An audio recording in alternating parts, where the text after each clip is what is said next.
자, 오늘 우리에게 주시는 하나님의 말씀은 출애굽기 이제 62번째고요. 오늘 25장 20절 30절 말씀으로 진설병 상을 만들라 하는 제목으로 은혜 말씀 나눕니다. 자, 오늘 성막 세 번째 시간입니다. 첫 번째 성막 전체 서론을 했고요. 지난주에 언약궤 했어요. 한번 사진을 올려줘 보실래요? 자, 성막은 이런 모양입니다. 한 300평 정도의 안에 조그만 천 텐트로 만든 성소가 있고요. 자, 번제단과 물두멍이 있지요. 자, 그 다음 우리가 지난주에 부터 언약궤를 그 내용물을 배웠는데 그 다음 사진 올려줘 볼래요? 자, 그 이제 텐트를 만든 성소인데 성소 두 개로 나눠져 있어요. 앞에가 성소라고 뒤가 지성소라고 하는데 지난주에 공부한 게 지성소의 언약궤입니다. 언약궤와 속죄소가 있었죠. 언약궤라 그러면 실제 속죄소까지 같이 생각해 봤고, 오늘 이 성소에 세 가지가 있는데 오늘 할 우리가 진설병 상이 있고요. 맨 우측에. 네, 저 안쪽으로 금촛대가 있죠. 등대가 있지요. 그 다음에 분향단이 있어요. 이 세 가지 기구가 중요한데, 자, 오늘 진설병 상이라고 합니다. 근데 진설병 상 그러면 참 우리 입에 잘 익숙하지 않아요. 더 익숙한 게 뭐죠? 떡상. 이렇게 부릅니다. 사실은 떡상, 진설병 상. 자, 오늘 짧지만 진설병 상을 만드는 제작 요령 또 제작 방법이 나와 있고 의미가 나와 있습니다. 먼저 자 23절 자 오늘 한번 그림부터 먼저 볼까요? 자 오늘 우리가 애기 진설병 상입니다. 진설병 이것도 엄밀히 말하면 두 개로 나뉘어 있죠. 상 이게 진설병 상이 있고 그 위에 얹은 것이 진설병이에요. 네, 이제 병이라 그러니까 약간 맥주병, 소주병 생각하는 분이 많은데 떡병자고 진설떡이에요. 진설빵 빵이라는 게 훨씬 더 맞습니다. 저는 빵으로 번역하고 싶은데 우리 모든 성경 다 떡으로 번역했어요. 왜냐하면 밀가루가 재료니까 진설빵 이렇게 했는데 진설병이라고 우리 성경에 나와 있어서 그러니까 결국 두 개지요.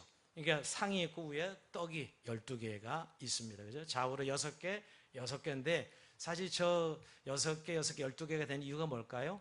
12지파 공동체이기 때문에 12개, 6개 양쪽으로 놓여 있습니다. 자, 그리고 자, 20만 올려줘 볼까요? 자, 그림 인식하시고, 너는 조각으로 상을 만들 때 길이는 2규빗, 너비는 1규빗, 높이는 1규빗 반이 되게 하고, 우선 재료가 조각목이에요. 야, 지난주 언약궤도 조각목이었어요. 그죠? 나무인데 이 조각목은 귀한 것일까요? 별별 없는 것일까요? 별별 없는 나무예요, 사실은. 어디서나 구할 수 있는 그런 나무고요. 아카시아과에 속한 시띠나무라 그렇게 부릅니다. 언약궤와 동일한 재료죠. 저는 늘 이걸 생각 은혜가 되는 것은 우리가 조각목처럼 이렇게 별별 없는 나무들이었는데 중요한 건 순금을 입히죠. 믿음의 금을 입혀서 하나님 앞에 존귀하고 영광스러운 이 성소와 지성소에 두게 하시는 거죠. 우리는 하나님의 백성 이 땅에 두게 하시는 거잖아요. 참 우리는 이 조각목 가지고 볼품 없는데 하나님의 믿음으로 금을 꽉 입혀가지고 사실 하나님의 성전에 두게 하신다는 의미는 참 은혜가 됩니다. 늘 이 성막을 공부할 때마다 계속 되새김질하게 되는 내용이죠. 자, 재료는 조각목이고 물론 다 금으로 입히게 되어 있습니다. 자, 크기를 보니까 자, 길이가 2규빗. 지난번 언약궤가 2규빗 반이었죠, 그죠? 언약궤보다 좀 작은 2규빗이면 그냥 1m 아니면 90cm. 우리가 보통 여기에서 여기까지 규빗이라고 그랬어요. 저같이 작은 사람은 45cm밖에 안 들어갔고요.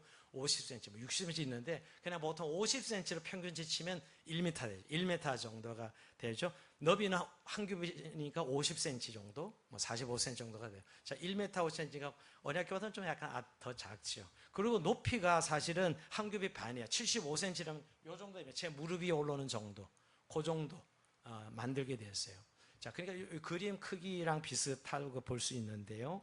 자, 이렇게 우리가 크기 재료를 살펴봤고요. 중요한 거는 24절에 보니까 24 올려볼래요? 순금으로 싸고 주위에 금태를 두르고 주위에 손바닥 넓이만 턱을 만들고 주변에 손바닥 넓이만 테두리를 만들어 두르게 됩니다. 자, 이 턱을 만든 이 턱이 뭘까 그랬는데 아까 그림 잠깐 올려줘요. 그림에 턱이 뭐냐면 떡이 떨어지지 않고 이렇게 가상 위에 세우는 거. 손바닥 넓이만으로 이렇게 턱이라 그러죠. 저걸 턱을 세워서 이렇게 기울어져도 떡이 안 떨어지도록, 빵이 안 떨어져 하기 위해서 턱을 만들고 주위에 금태를 두르라 이렇게 말씀하고 있습니다. 자, 그리고 나서 26절에 보면 그것을 위하여 금고리 넷을 만들어 그 네 발이 네 모퉁이에 달되 턱 곁에 붙이라. 자, 여전히 언약궤 똑같이 금고리를 네 군데 모서리에 만들게 하면 이건 언약궤는 똑같죠. 그리고 뭐라고 말씀하고 있죠? 28절에 조각목을 그 채를 만들고 금으로 싸라. 채가 우린 채란 말 잘 안 쓰는데 막대기죠. 바를 만들어서 네 고리에 끼라는 거죠. 양쪽을 껴서 운반할 수 있도록 만드는 것이 바로 떡상입니다. 다시 한번 떡상 올려줘 볼래요? 자, 그러니까 이 조각모로 그 차를 만들고 금으로 싸라 해서 싸가지고 모든 지금 그 진설병 상 제작에 다 금을 싸는 겁니다. 다 남은 데 재료는 금으로 싸가지고 저렇게 고리에 네 군데 겨서 운반할 수 있도록 만듭니다. 그러니까 절대 손을 대서는 안 되는 거죠. 여러분, 언약궤가 하나님 임재의 심볼이기 때문에 절대 손을 대서는 안 되는데, 이 진설병 상도 똑같습니다. 하나님 임재의 상징이에요. 물론 언약궤는 속죄소의 개념의 하나님 임재라면, 이거는 하나님 말씀의 교제의 차원에서 하나님 임재의 상징이기 때문에 여전히 손대면 안 돼요. 그래서 발을 만들어서 운반할 때 반드시 저 진설병 상에 손을 못 대고 발을 잡고 운반할 수 있도록 만들었습니다. 그러고 보면 언약궤랑 진설병 상이랑 별로 다르지 않습니다. 자, 이렇게 제작은 어떻게 보면 간단하고 심플하죠, 여러분? 근데 처음 아마 오늘 이렇게 이 청소 안에 저런 진설병 상이 있었구나, 떡상이 있었구나 하는 거 오늘 처음 듣는 분이 있을지도 모르겠어요. 성경 그냥 훅 지나가는 분들은요. 자, 이렇게 만든 다음에 뭐라고 명하셨냐? 30절 올려줘 보세요. 이렇게 상의에, 자, 이건 또 읽어봅시다. 시작. 상의에 진설병을 두어 항상 내 앞에 있게 할지니라. 아멘. 자, 상의에 진설병을 항상 하나님 앞에 두라는 거예요. 내 앞에는 하나님 앞에 두라 하는 것이지요. 여러분, 진설이 펼쳐놓은 떡, 진설병, 펼쳐놓은 빵, 이런 의미입니다. 자, 그런데 히브리어로 진설병은 여러분, 이 레헴파님이란 단어인데 원어 그대로 보면 얼굴의 떡이에요. 얼굴의 떡, 얼굴의 빵, 얼굴의 떡. 즉 하나님의 가까운 임재 앞에 드리는 빵이라는 뜻입니다. 어전빵에 임금 앞에 드리는 빵이라는 것이에요. 그러니까 하나님 얼굴을 대면하는 떡이죠. 그래서 저는 이 진설병을 임재의 떡이다. 우리가 언약궤만 임재라고 생각하는 분들이 꽤 많은 것 같아요. 이건 그냥 떡만 생각하는데 이 떡이 임재의 떡이에요. 하나님의 얼굴을 드리는 임재의 떡이다. 그러니까 내 앞에 항상 두게 하라는 것이죠. 항상 두게 하라. 근데 여러분, 이 떡은 늘 진설되어 있어야 돼. 언제나 진설되는데 언제 교체하죠? 안식일마다 교체하게 됐어요. 안식일날 교체. 그러니까 늘 떡은 6개, 12개는 있는 것이고, 교체하고 나서 그 남은 떡은 제사장이 먹도록 합니다. 제사장만 먹습니다. 일반 사람 먹지 못하고 구약시대는 제사장만 먹죠. 여러분, 제사장만 먹는 떡인데 제사장 아닌 사람이 먹은 적이 있죠? 우리 사무엘상 21장에 보면 다윗이 배고파서 노베 제사장을 찾아가서 떡을 달라 하죠. 근데 줍니다. 그죠? 제사장이요? 제사장들만 먹는 떡인데 그 너무 배고프니까 이 청소에 있는 진설병을 먹은 기록이 성경에 나옵니다.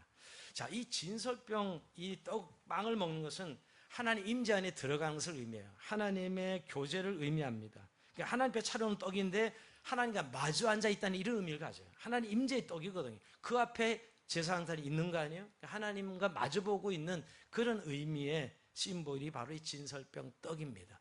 자, 진설병 상이 있고 진설병 떡이 있다는 거, 진설병이 있다는 거. 지난번에 언약궤가 있고 속죄소에 있었던 거 똑같아요. 이것도요. 이 밑에는 진설병 상이고 위에는 진설병이 떡이 6개에서 12개가 놓여 있습니다. 그러니까 이스라엘은 늘 하나님 임재 앞에 있다는 의미입니다. 본질은 이 진설병 상을 통해서 늘 하나님의 이스라엘 백성들은 하나님 앞에 있다 하는 것을 말해주고 있는 것이죠. 자, 그럼 여러분, 오늘 이 진설병 상은 무엇을 가리키는 것인가? 우리에게 무엇을 말해주는가 하는 것을 생각해 보면, 첫 번째, 이 진설병 임재의 떡은 예수 그리스도를 의미합니다.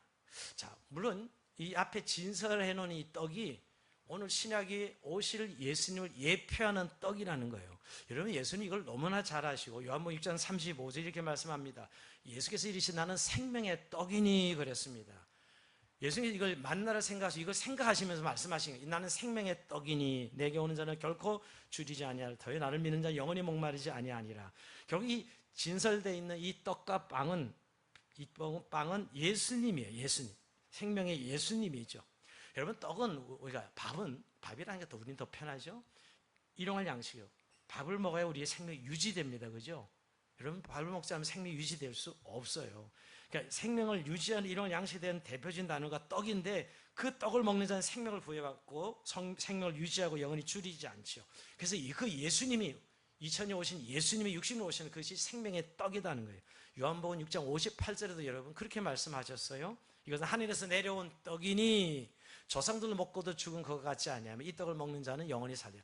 사실 이스라엘에서 강해 40년 동안 하늘에서 내려온 떡을 먹어요. 그게 뭐죠? 이것이 무엇이냐? 만나죠. 만나. What is it? 이게 뭐냐? 이 만나가 그런 뜻이에요. 만나란 뜻이. 너무 신기하죠. 하늘에 내려온 떡을 먹고 강해 40년 동안 살았어요. 밥을 해먹은 게 아니라 농사를 밥을 해먹은 게 아니라 빵을 해먹은 게 아니라 사실 만나를 먹었어요. 근데 그거 먹고도 죽었어. 이스라엘 백성들. 그걸 비유를 들어서 조상들이 먹고도 죽은 그것 같지 아니하며 그 만나 같지 아니하며 이 떡을 먹는 자는 영원히 살리라. 즉 예수, 생명의 떡이신 예수를 먹는 자는 영원히 살리라. 그렇게 말씀하고 있는 것이죠. 결국 이 떡은 예수 그리스도를 의미합니다. 이 떡을 먹어야 영생한다는 것이죠. 근데 여러분, 이 떡을 먹는 방법은 뭐죠? 바로 예수 그리스도를 믿고 받아들이는 것. 그것이 바로 영생 얻는 방법입니다. 예수님께서 내 죄를 위해 죽으시고 다시 부활하실 것을 믿고 그의 생명을 내 생명으로 받아들일 때 우리는 그 떡을 먹는 것이에요. 그 떡을 먹는 것이죠. 그래서 예수님을 생명의 떡으로 믿는 자는 영생을 얻습니다. 여러분, 우리가 오병이의 기적을 많이 생각해요. 물고기 2마리 보리떡 5개로 5,000명을 먹였다. 와, 기적을 생각하는데 사실 그 기적의 가장 중요한 그게 아니고요.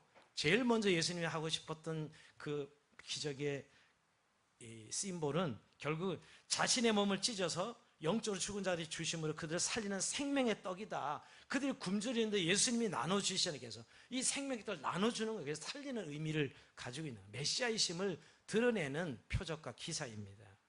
근데 예수님이 그래서 여러분 항상 요한복음에 내 살을 먹어야 산다. 내 살을 먹어라. 너무 좀 가격해가지고 약간 좀 어떻게 표현하면 야 그렇게 표현할 수 있을까? 내 살을 먹으라 그랬어요. 그래야 영생을 얻을 수 있으니까. 그 떡이 바로 예수 그리스도이기 때문에 생명의 떡. 그 우리의 진리를 가르치시는 방법이죠, 여러분. 예수가 생명이라는 사실을 떡을 먹어야 내 살을 먹어야 영생을 얻는다는 겁니다. 근데 여러분 부속 기구를 보면 이건 더 분명해져요. 예수님 내 살을 먹고 내 피를 마셔야 영생을 얻는다 그랬거든요. 자, 부속 기구가 29절에 나와요. 자, 29절 한번 읽어봅니다. 시작.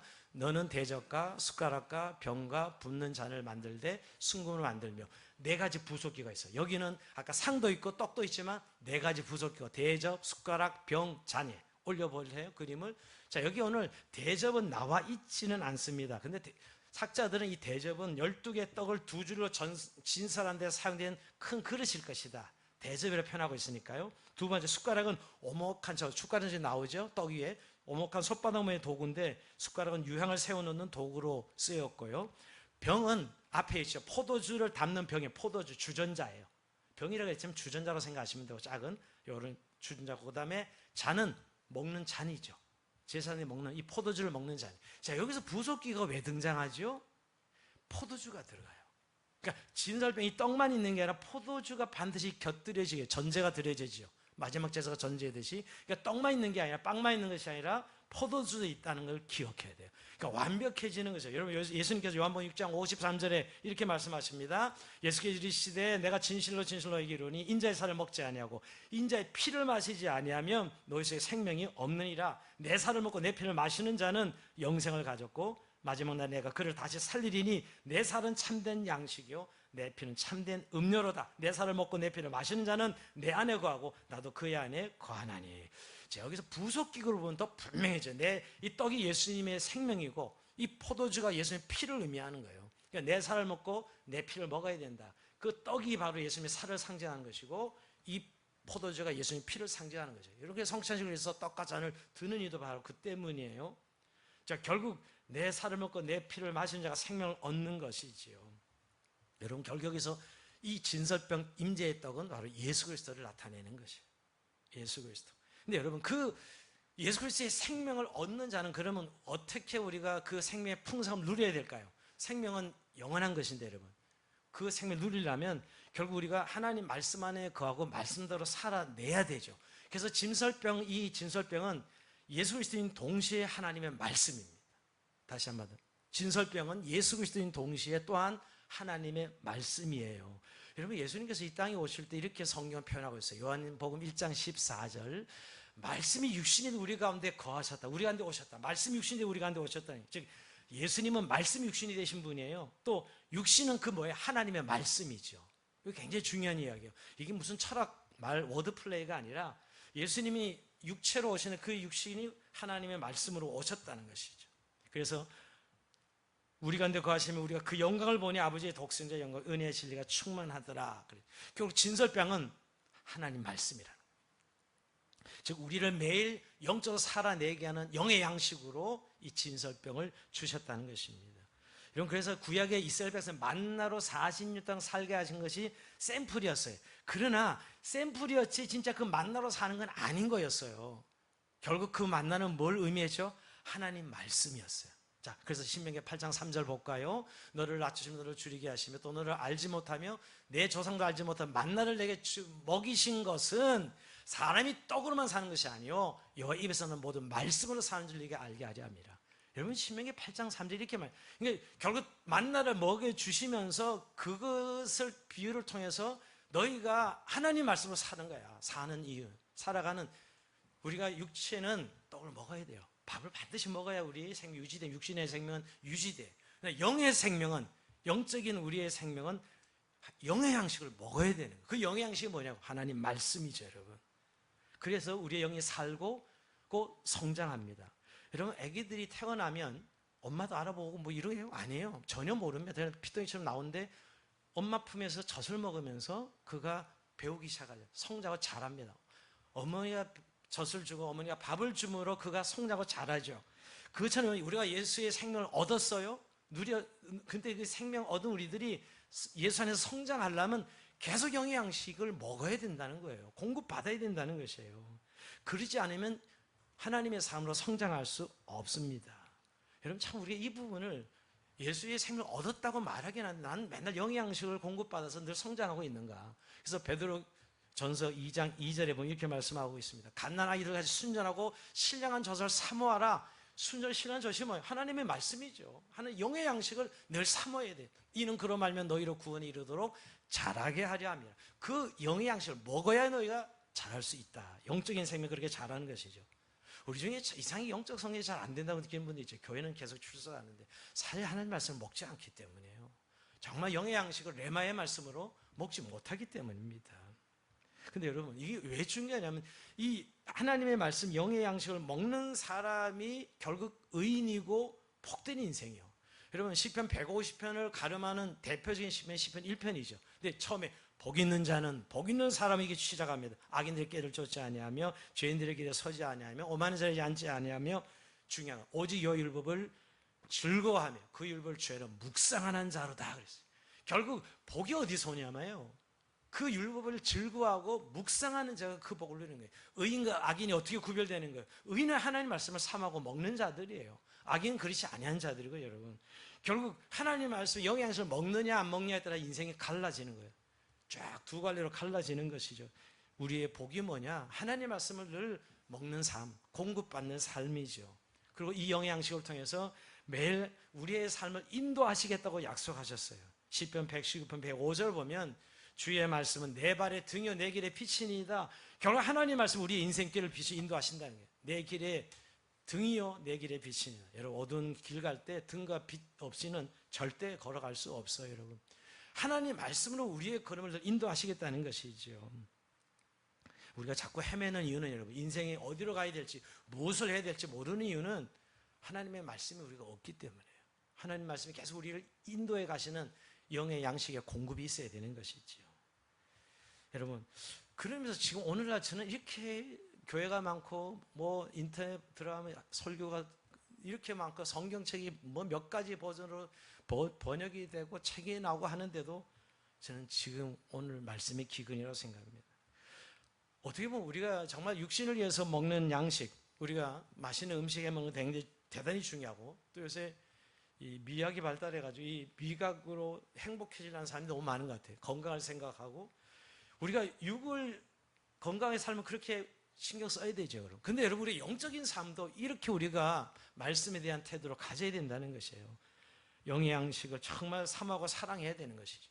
여러분, 아모스 기자는 오늘 우리에게 이렇게 선포하고 있습니다. 주 여호와의 말씀이니라. 보라, 날이 이를지라 내가 기근을 땅에 보내리니 양식이 없어 주림이 아니요 물이 없어 가람이 아니요 여호와의 말씀을 듣지 못한 기갈이라. 결국 하나님 말씀을 듣지 못한 기갈이다, 이렇게 이야기합니다. 여러분, 결국 하나님 말씀을 통해 하나님께서 우리의 삶을 풍성케 하시고 온전하게 하신다는 것입니다. 여러분, 정말 말씀을 영양식을 먹고 살아가고 계십니까? 혹시 주일날 이 설교 한편으로 모든 영양식을 퉁치고 계시지는 않는지요? 정말. 근데 여러분, 주일날 이 일주일에 한 번 먹는 이 영양식도 제대로 자기 생각에 사로잡혀서 이것도 못 드시고 가시는 분도 계세요. 전 설교자라서 너무 잘 알죠. 위에서 늘 설교를 여러분 배우면서 설교하니까. 그러나 사실 주일날만 설교 그 영양식으로 너무너무 부족합니다. 매일 드셔야 돼요. 매일 영양식을 먹어야 우리가 살아갈 수 있다는 것이죠. 매일매일 내게 주는 영양식 없이 우리는 정말 핍절한 삶을 살아갈 수밖에 없다는 것이에요. 그러니까 여러분, 우리가 말씀을 매일 먹는 삶 결단하셔야 돼요. 자, 오늘 이 말씀의 이 진설병이 하나님의 말씀이라고 했는데 의미가 참 이렇게 진설병을 이 안에 담겨진 의미가 너무 많습니다. 뭐냐면 여러분, 진설병은 이렇게 진설되잖아요. 그리고 6일이 이제 7일째 안식일 되면 이제 교체되면서 먹습니다. 그러니까 보이는 이 진설병, 진설빵과 먹고 소화되는 빵이 있는 것이죠. 보이는 이 로고스의 말씀에 보이는 것은 이 빵은 로고스죠. 근데 그것을 우리가 먹을 때 소화되잖아요. 소화되면 이것은 레마의 말씀이 된 거예요. 로고스는 그냥 객관적인 하나님 말씀, 예수님 그 자체죠. 근데 그 말씀 우리가 먹어야 되는 거예요. 소화돼야죠. 소화가 돼야 되죠. 그래야 그 말씀이 진짜 우리에게 능력이 힘이 되는 것입니다. 여러분, 근데 늘 로고스에서 머무는 분들이 많아요. 지식으로 그냥 늘 성경이고 늘 그 진리야. 근데 그 사람 하나도 변하지 않아요. 왜? 먹지 않는 겁니다. 소화시키지 않는 거예요. 레마의 말씀까지는 안 가는 것이죠. 내 안에 살아 움직이는 말씀으로. 누가복음 24장 32절에 보면 여러분, 엠마오라는 두 제자가 있었는데 예수님과 같이 가는 부활하신 예수님이에요. 제자라 그랬으면 예수님을 다 알아보는 게 당연한데 못 알아봐. 부활하셨다고 별로 그렇게 많이 달라진 것도 아닌데 못 알아보는데 예수님이 성경을 풀어주실 때 그 말씀에 눈이 열어져서 깨달아질 때 예수님을 알아봅니다. 자, 24장 32절에 보면 그들이 서로 말하되 길에서 우리에게 말씀하시되 우리에게 성경을 풀어주실 때 우리 속의 마음이 뜨겁지 아니하더냐. 풀어주실 때 말씀 눈이 확 열어진 거예요. 아, 그분이 예수님이었어. 가시고 예수님한테 벌써 떠나가셨죠. 깨달아지는 이게 레마의 말씀이에요. 로고스가 분명히 계셔 옆에. 못 알아봐. 아무리 성경책 아무리 들고 다니면 그러니까 못 알아. 뭔지 깨닫지 못하는데 이게 내 안에 성령을 통해서 먹어져야지. 소화가 돼야 내 것이 내 힘이 되고 내 능력이 되잖아요. 그래서 마음이 뜨겁지 않아요. 이게 바로 오늘 이 진설병이 주는 교훈이고요. 그리고 여러분, 떡상이 항상 차려져 있어야 돼요. 절대 비어있는 시간 1분도 없습니다. 말씀은 영원한 겁니다.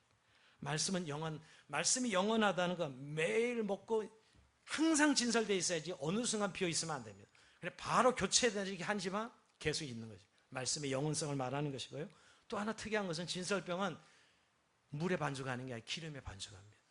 보통 떡은 물에 반죽해요. 근데 이 떡은 올리브 기름에 반죽하게 되어 있어요. 그래서 구워내죠. 기름으로 여러분 구워낸다는 것은 결국 기름은 성령을 의미하죠. 우리가 말씀을 깨달으면 반드시 성령으로 조명을 받아야 돼요. 성령의 아니고는 우리가 말씀을 깨달을 수 없습니다.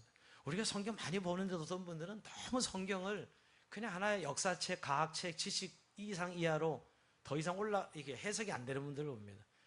성령의 감동과 조명이 없는 것이죠. 우리가 어두운 거거든요.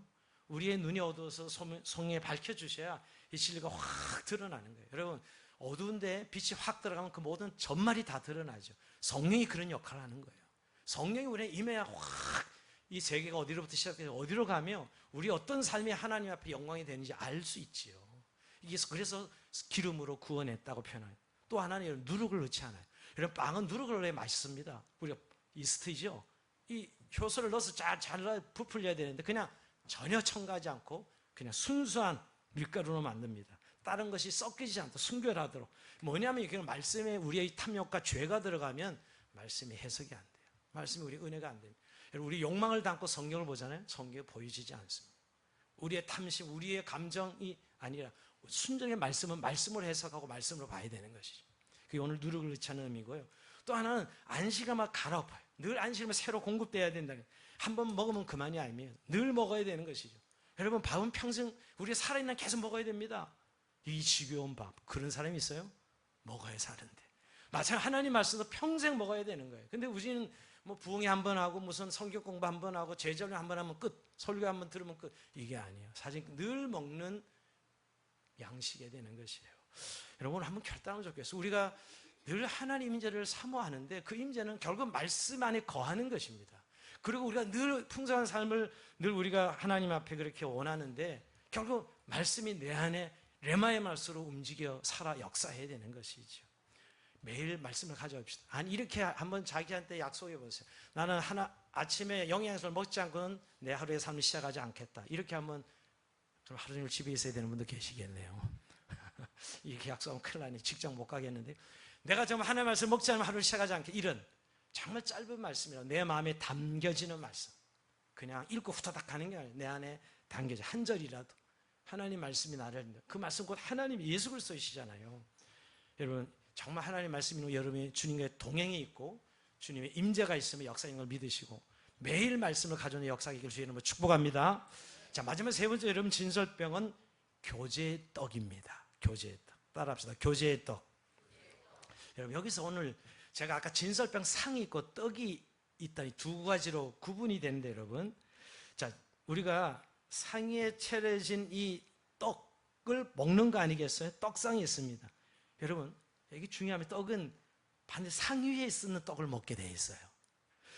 피는 번제단에 드려지고요. 떡은 항상 상 위에 차려지게 되어 있습니다. 그러니까 진설병 상은 참회의 수단으로 하나님을 섬기는 그 잔치 기반인데 기본이에요. 여러분 예수님 우리를 위해서 죽으심으로 산 떡이 되어 주셨습니다. 근데 여러분 그래서 그냥 손으로 거지처럼 받아 먹는 게 아니라 반드시 떡상에 놓여진다는 이 상위에 놓여진다는 걸 기억해야 돼요. 이 떡은 이 생명의 떡은 상위에 놓여져요. 그게 참여해야 되는 거예요. 이게 교제의 떡으로 하나님과 수직적인 교제가 있고 수평적으로는 성도들의 교제가 있는 것이죠. 그래서 이 떡상에서 우리가 먹어야 되는 것입니다. 함께 먹는 것이죠. 그래서 진설병은 교제의 떡이다라고 말하는 것입니다.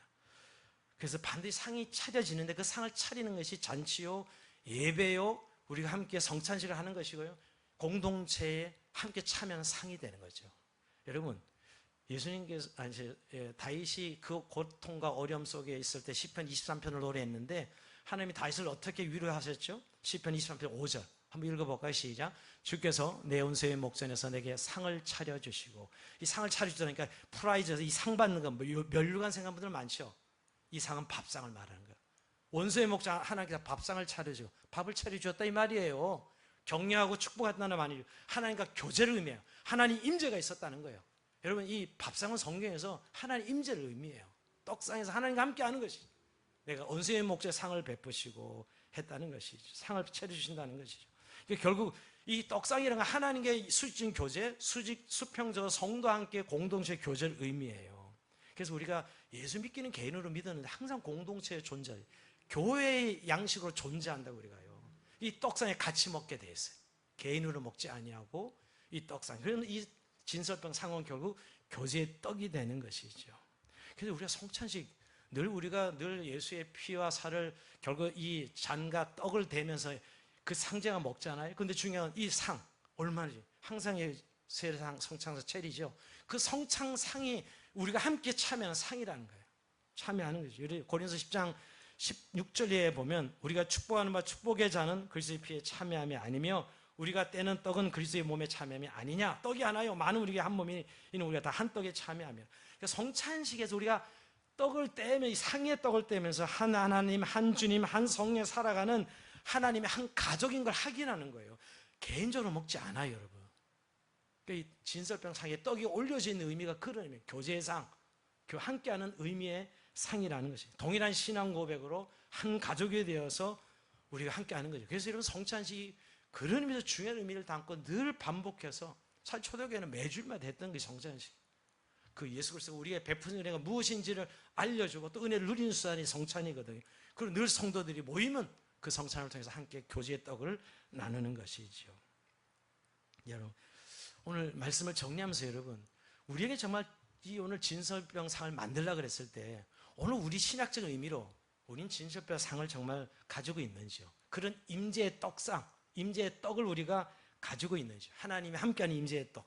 전 두 가지로 한번 우리에게 질문을 던져보고 싶어요. 우선 생명의 말씀을 매일 먹고 있다면 우리는 이 진설병 상을 가지고 있다고 믿습니다. 나는 매일 생명의 말씀을 먹고 있는가 하는 것이에요. 여러분 주님이 우리를 구원하신 것은 단순히 턱걸이 구원을 하게 하신 게 아닙니다. 요한복음 10장 10절에 보면 내가 온 것은 양으로 생명을 얻게 하고 더 풍성히 얻게 하려면 이 두 가지를 다 말씀하셨다고요. 단지 천국 가는 게 목표가 아니라 그 생명으로 더 풍성히 살게 해주시겠다 말씀하고 있는 거예요. 간신히 구원받고 천국 가는데 끝나지 않는다는 것이에요. 우린 그래, 너무 한많은 세상, 힘든 세상, 고통받는 세상 이러면서 여러분 간신히 턱걸이 구원만 받는 이런 그리스도인들이 의외로 많습니다. 그러려고 우리 주님이 십자가에 죽으시고 부활하신 것이 아니라는, 더 풍성한 구원을 약속하셨어요. 내 살을 먹고 내 피를 마시는 자, 이 생명이 그런 간신히 턱걸이 구원이 아니라는 거예요. 여러분, 우리가 맛있는 음식 먹을 때 얼마나 행복감을 느낍니까? 육신의 양식도 참 행복합니다, 여러분. 그죠? 우리 그래서 살아가는 재미가 있고, 근데 우리 하나님을 믿는 이 영의 양식을 먹을 때 하나님의 은혜로 이 풍성해지는 것. 그래서 여러분, 은혜와 진리가 충만하다. 말씀이 육신이 우리의 가운데 거하심에 은혜와 진리가 충만하더라. 이 말씀이 그런 의미거든요. 은혜의 진리가 충만한 데까지 우리가 말씀 먹고 살아가는 그리스도인의 삶이 그런 복이 있는 삶이라는 거예요. 우리가 물론 세상 사는 건 너무 힘들지요. 그런데 그럼에도 불구하고 오늘 우리에게 하나님 약속이 풍성한 삶은 결국 이 말씀을 통해서 우리를 풍성하게 하시겠다는 거죠. 근데 여러분, 정말 우리가 이 약속대로 매일 영의 양식을 먹지 못하기 때문에 이 약속이 우리에게 너무 멀게 느껴지는 게 아니냐는 것이에요. 요즘 우리의 양식은 여러분 인터넷 이 정보 바다라고 생각해요. 우리의 영의 양식 고가는 인터넷 이 지식의 정보 아닙니까? SNS, 넷플릭스, 카톡, 우리가 하루 종일 거기에 묶여 있는 거 아세요? 요즘 젊은이들은 아예 아예 그에 담겨져 살아가는 것 같아요. 그 인터넷 정보 바다에 그 모든 주는 프로그램에 말입니다. 그래서 여러분 세상 정보에 묶여 있습니다. 그래서 우리의 지식이 늘고 우리의 삶이 많이 편리해졌어요. 저는 요즘 놀라는 게 여러분, 제가 이제 30년 전에 뭐 이렇게 업무 보는 것과 지금 업무 카톡으로 1시간에 옛날에 며칠 하는 걸 1시간 다 치워버려. 제가 보니까 서류 띄는데 2시간 만에 다 떼었어요. 그냥 정부 24 들어가가지고 옛날 같으면 여기 가고 저기 가고 저기가 이러면서 아마 서너 날 헤매야 될 겁니다. 우리 이렇게 편리한 세상 살고 있어요. 인정해야 돼. 이거는 각 정보가 주는 우리의 풍요로움이죠. 근데 여러분, 인간은 행복해졌냐고요? 문제는 한번 따져보죠. 정말 우리는 행복해졌냐는 것이. 이제 우리가 이 책 GPT나 이제 AI가 나와서 우리 일을 거의 대신하게 될 겁니다. 이건 이미 눈앞에 와 있고요. 그럴 때 과연 인간은 어떤 역할을 할까? 야, 인간이 상실되는 거 아니에요? 요새 위기입니다, 정말. 그네들이, AI들이 우리 자리를 다 차지하고 이제 일할 시대가 곧 우리 눈앞에 왔는데, 과연 인간은 삶의 의미가 뭐고 존재가 뭘까? 이런 생각들을 할 것 같아요. 할 일이 없어진 거죠, 여러분. 여러분, 이런 것들이 근데 정말 우리를 행복하게 된다? 아니, 오히려 짐입니다. 오히려 저는 이 정보의 중독자들이 되어서 고된 인생을 살아가고 있는 것 같아요. 고된 인생. 더 외로워하고요. 더 짐 많은 인생으로 오늘 살아가고 있습니다. 근데 여러분, 오늘 우리에게 주신 하나님의 지신 그런 지식이 아닙니다. 우리 지난주 골로새서 2장을 살펴봤지만 모든 지혜와 지식이 하늘부터 오는 지혜, 즉 예수 그리스도 보호 안에 담겨 있다고 이렇게 성경 말씀하고 있어요. 참된 하늘의 지식, 참된 지식과 지혜는 예수 그리스도 안에 있다고 안에 있다는 사실을 말씀하고 있는 것이죠. 여러분, 그래서 결국 말씀을, 우리가 하늘의 지식을 늘 담고 살아갈 때 풍성의 의미, 우리 인생의 인생되는 하나님 백성됨의 축복이 그 안에 담겨져 있는 것이. 그만큼 여러분, 우리가 다시 한번 나는 이 진설병이 있는 삶, 매일매일 영의 양식을 먹는 삶을 결단하는 은혜가 있기를 주님을 축복합니다. 더 한 가지, 결국 또 우리가 질문을 던져요. 그렇다면 우리는 교제의 상이 있는가? 공동체 교제의 상이 있는가? 여러분, 그 교제의 상이, 그 떡상에서 하나님과 하나님의 백성들과 교제가 되어지는데, 여러분, 그 옛날 우리만 밥상이죠. 밥상이. 저는 지금도 어릴 때 밥상이 눈에 선합니다. 육각으로 만든 밥상, 나전. 그 밥상 하나, 집에 하는 재산 목록에 들어가는 거 아시죠? 아닌가요? 여러분, 그래서 밥 먹자 그러면 빨리 밥상 갖다 딱 놓고 뭐 그릇 하나씩 올려서 먹었어요, 어릴 때. 그런데 밥상과 이 쌀통, 그게 제일 중요했어요. 국민학교 때는 이 밥상과 이 쌀통에 쌀이 떨어지면 따가따가 좀 위험하고 불안해지죠. 밥 한 끼 먹는 게 얼마나 행복한 일이지. 그리고 밥상 놓으면 온 가지가 달라붙어야지, 뭐 딴짓하고 말도 안 기싸대기 한 대 맞는 거지. 그냥 무조건 밥상에 둘러앉아야 되는 거예요. 밥이 귀한 시절에 여러분, 제가 왜 이 밥상 안에, 그리고 그 밥을 먹는 행복함, 허기짐을 메우고 그 가족이 늘 함께 그냥 허겁지겁 같이 먹는 이 행복한 말입니다. 그게 밥상의 행복인데, 여러분, 오늘 교회 안에 정말 우리가 이 밥상이 있느냐고요. 예, 좀 있으면 정신 올 때 밥상이 있지. 우리 성도의 교회, 우리 교회 정심은 유명합니다. 그죠? 주양한 교회는 정심 때문에 교회 온다는 분도 있었어요. 예. 뭐 그거라도 오면 얼마나 좋겠어요. 안 와서 문제지. 근데 이 밥상인데 이 정말 떡상의 행복을 여러분, 이게 정말 하나님 삼위일체 하나님이 온전한 연합이 있고 성도들의 안전 교제의 이 상이 이 떡상인데, 여러분 요즘 우리의 떡상을 잃어버리고 있다니까요. 우리 개인적으로 요새 우리 1인 가구 시대면서 다 개인적으로 먹고 가족이 같이 밥을 먹는 게 거의 없습니다. 왜? 시간이 안 만나는 이유로 다 따로 먹어요. 그래서 여러분 현대인들은 전부 가장 큰 질병, 외로움의 질병에 걸려 있다고요. 가장 세상에 무서운 병이에요. 현대인들 죽이는 병이 여러분 다른 질병이 외로움의 병입니다. 거기서도 모든 것이 시작되고 있어요. 지금 얼마나 무서운 질병인지 몰라요. 전 죽음보다 더 질긴 병이 이 외로움이다, 이런 생각. 근데 여러분 오늘 밥상 공동체를 회복해야 돼요.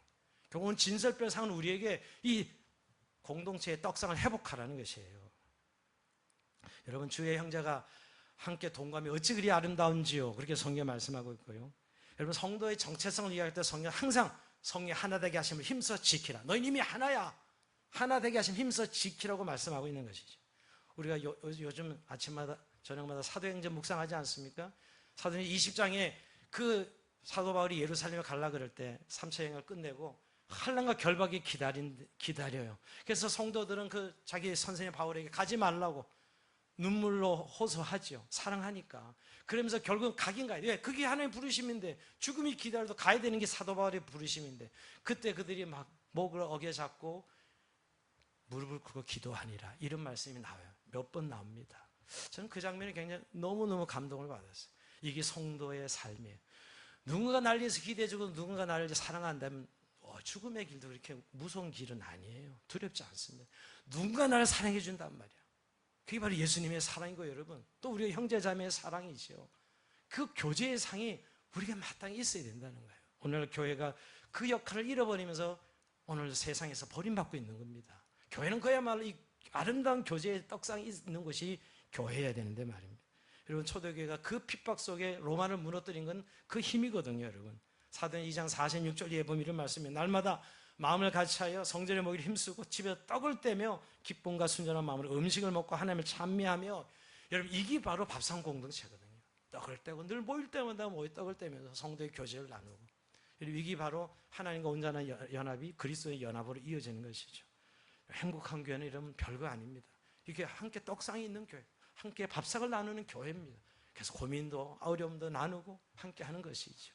이게 바로 오늘 우리가 진설병상이 있느냐 물어볼 때 바로 그런 모습이 있다면 우리가 그런 진설병상이 있는 교회죠. 사랑하는 성도 여러분, 오늘 진설병상은 임재의 떡으로 오늘 우리 가운데 찾아오고 계십니다. 우리의 진설병상에 놓여진 이 밥, 이 떡, 병, 빵이죠. 이 떡을 통해서 날마다 진리의 말씀으로 우리가 풍성한 삶을 누리고 또 주님과 함께 동행한 삶이 되길 주의 이름으로 축원드립니다. 자, 우리 찬송하면서 주님 앞에